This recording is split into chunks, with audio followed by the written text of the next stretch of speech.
On est à Madrid, au cœur du Passenger Terminal Expo 2025. Direction les stands des adhérents ProAvia, où l'innovation pour les aéroports est en pleine démonstration.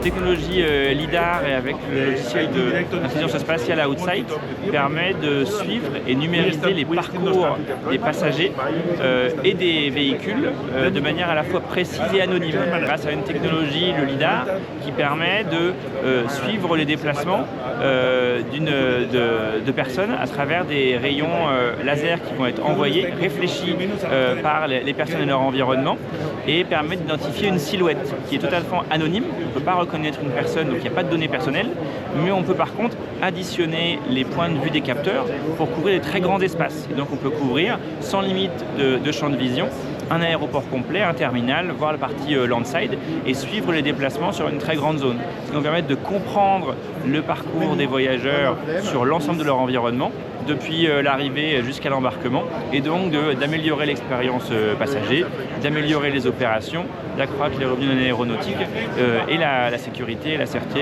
dans les aéroports. Aujourd'hui, nous sommes vraiment concentrés sur la partie terminale et on va démarrer une partie également landside à grande échelle avec le déploiement de Dallas Fort Worth qu'on vient d'annoncer cette semaine, qui va commencer par la partie landside. La partie airside reste en exploration, mais pas encore aujourd'hui opérationnelle.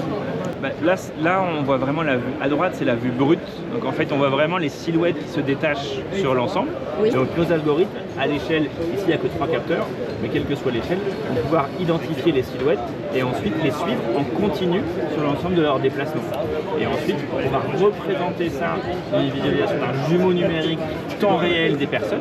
Chaque personne devient un cylindre violet, c'est anonyme, on ne sait pas le genre ou l'âge où on reconnaît l'individu, mais on sait qu'il y a un passager à cet endroit et le support de la trace va ensuite permettre de calculer des indicateurs métiers à la fois de temps d'attente, d'occupation ou de gestion de flux.